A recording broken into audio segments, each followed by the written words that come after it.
Assalamualaikum warahmatullahi wabarakatuh. Saya Yudi Pramuko, tukang donat dari Parung Jember, tertua di semesta.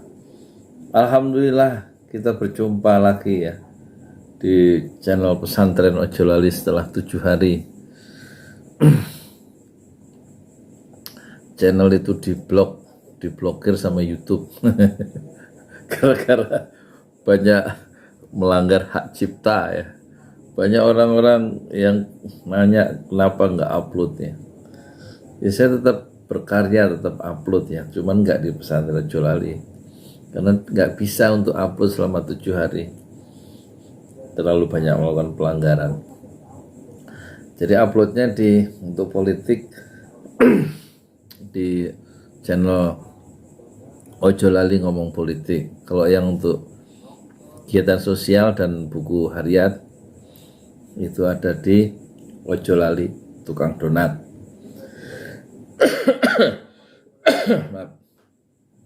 Terus satu lagi channel tentang apa itu, saya lupa, ada 3 channel ya. Oh ya, Ojo Lali Ojo Lali Makan Angin ya, untuk review makanan atau untuk kuliner ya.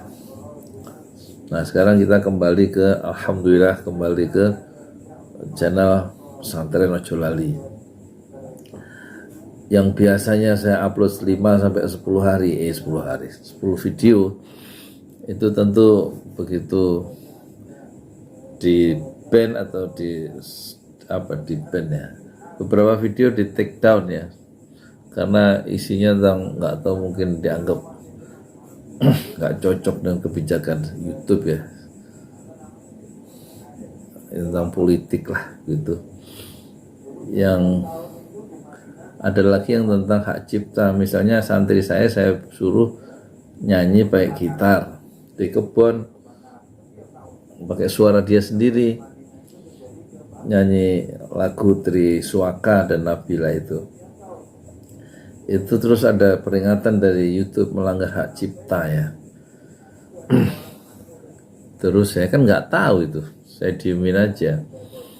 Terus kemudian yang terakhir itu waktu Car Free Day di sini Villa Gading itu, saya nyalakan kamera dari awal sampai akhir untuk mendokumentasikan peristiwa budaya itu kan. Orang berkumpul di satu titik setiap hari Minggu dari jam 6 sampai jam 9 gitu, dan orang berjualan.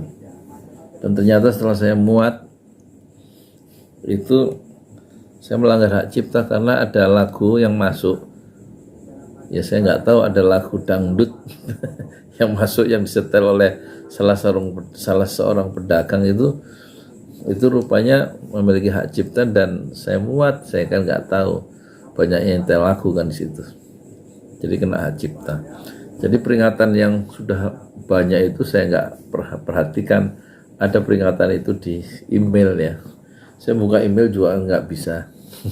Jadi tahu-tahu di ban. Terus akhirnya cara bukanya, cara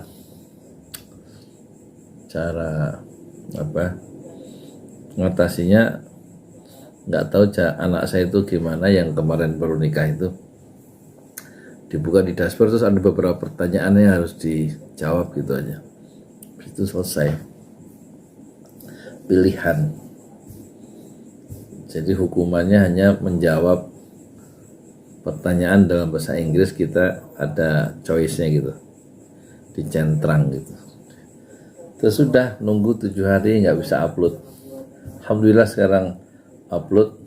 Tadi habis maghrib nyoba upload ini perkembangan Masjid 6 Syuhada yang mencapai hari 166 hari, yang mau dicor mungkin seminggu 2 minggu lagi.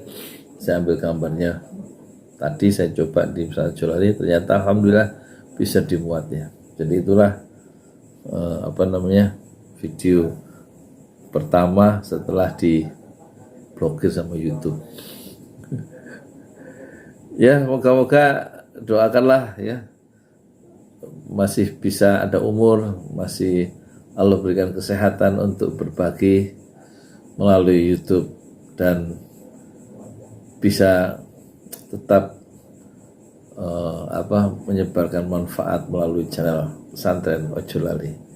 Moga-moga kita bisa berjumpa lagi di video-video berikutnya dengan izin Allah, ya, karena Allahu waliyuna fid dunya wal akhirah.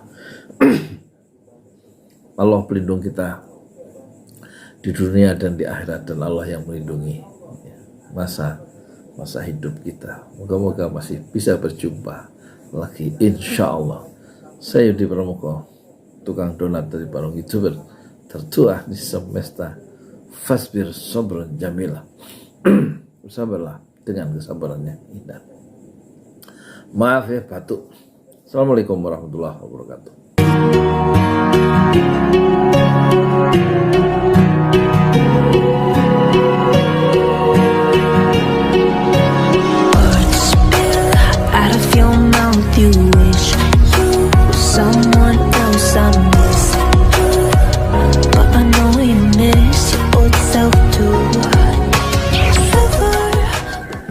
Assalamualaikum warahmatullahi wabarakatuh.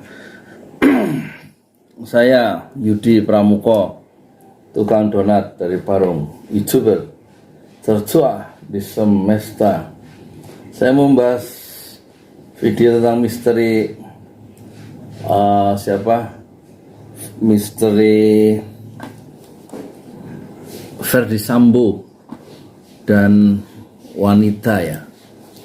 Wanita itu AKP Rita Yuliana yang katanya sudah nikah diam-diam, ya. Dan menjadi sebab dia marah pada Brigadir J, yang kemudian dia memerintahkan Baradae untuk membunuh Brigadir J gara-gara si Brigadir J itu mengungkapkan istrinya, bukan selingkuhan sih, ya, pokoknya soal wanita ke istrinya Ferdy Sambo, Putri Candrawati. Tapi saya nggak percaya skenario itu, ya. Pertama, skenario pelecehan itu sudah dibantah, ya. Tidak ada. Terus skenario tembak menembak juga nggak ada. Skenario pertama yang dulu muncul dalam konferensi pers pertama itu oleh polisi. Jadi sekarang dirancang lagi, dimunculkan mungkin persoalan asmara. Tapi ini persoalannya katanya sih kecil, tapi ya persoalannya besar, ya.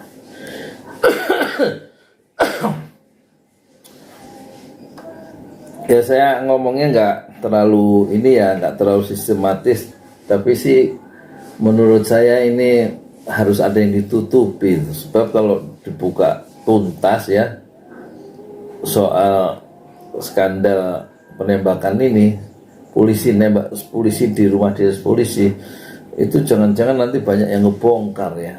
Makanya harus dilokalisir. Kemungkinan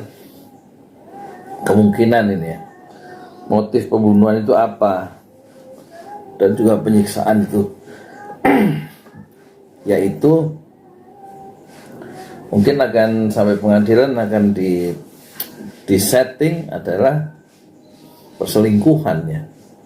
Brigadir J mencoba melakukan perselingkuhan gitu, mungkin sampai pengadilan.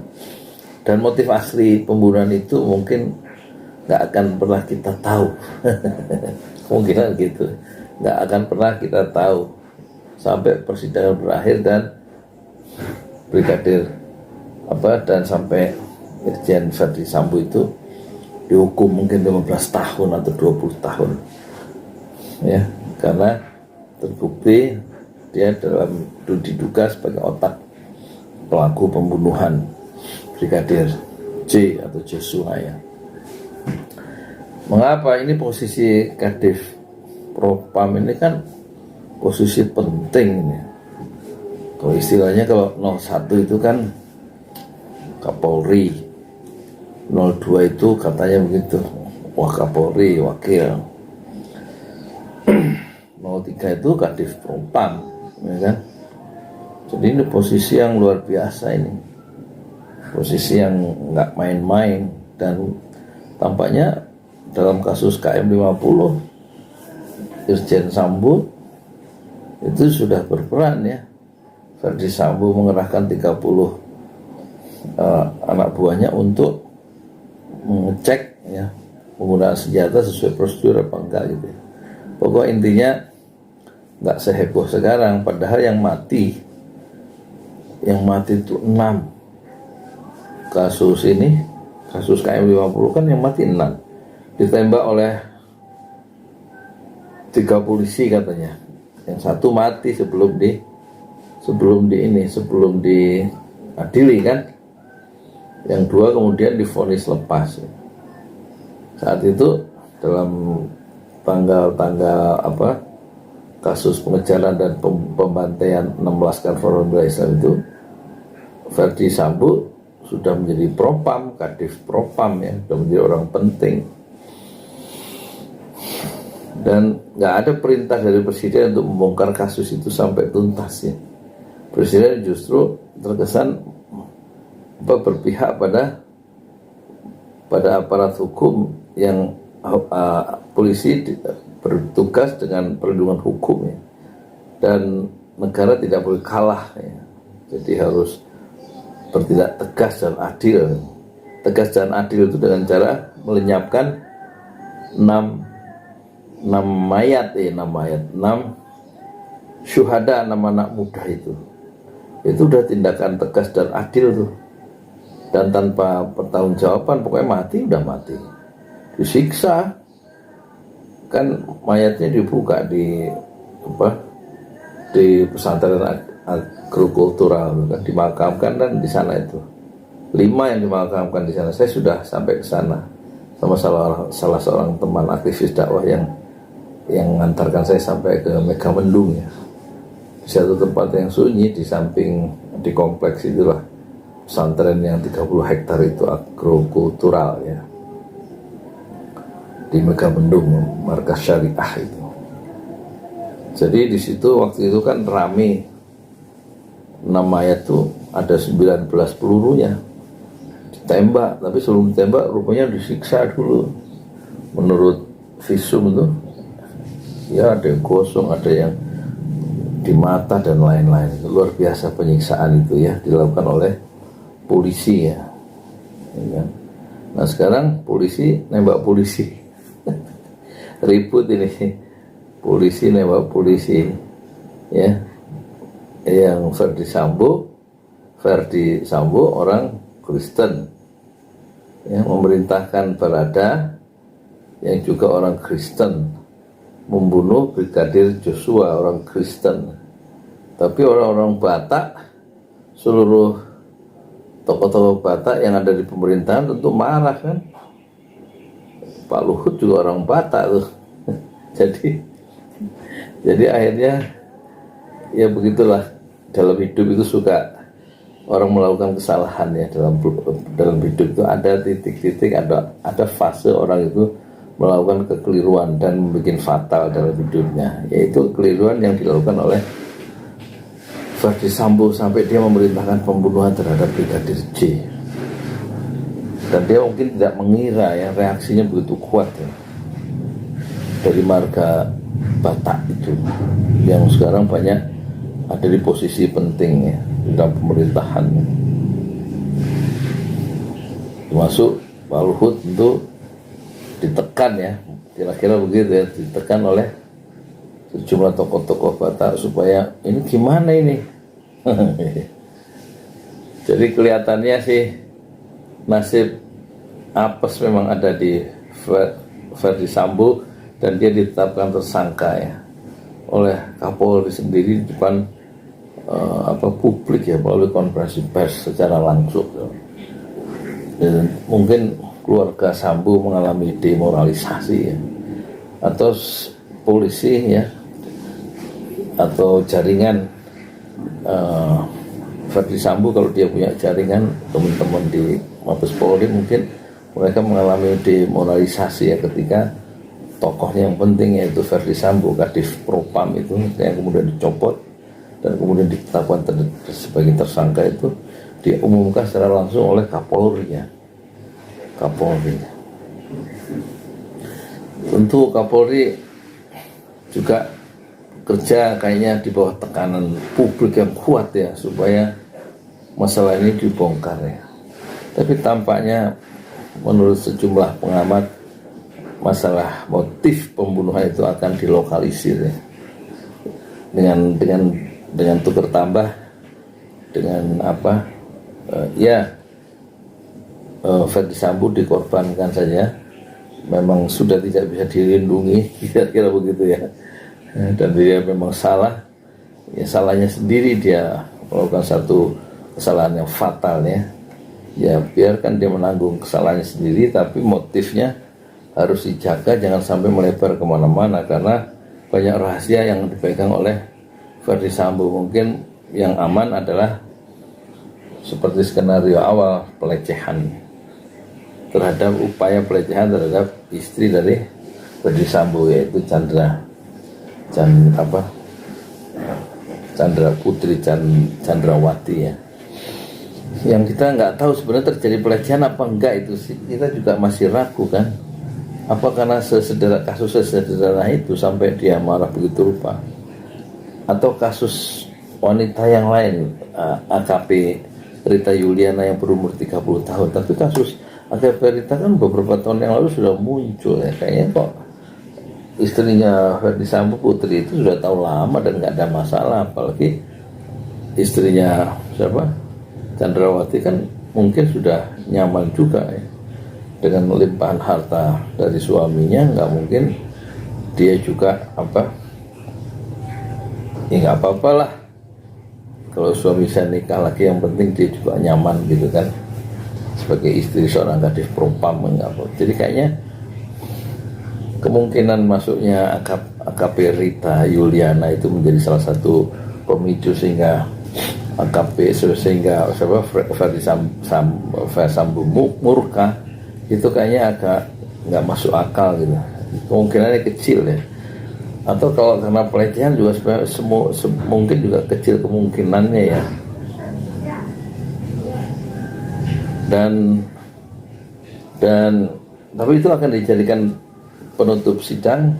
Motifnya yang utama nggak tampak untuk menyelamatkan kepentingan yang lebih besar, dan Verdi Sambo itu dikorbankan, tapi motif yang muncul di persidangan adalah pelecehan yang dilakukan oleh Brigadir J, karena dia juga nggak bisa membela diri karena sudah menjadi mayat Brigadir Joshua. Saya Yudi Pramuko, tukang donat dari para YouTuber tertua di semesta Fasbir Sobaran Jamila. Bersabarlah dengan kesabaran yang indah. Assalamualaikum warahmatullahi wabarakatuh.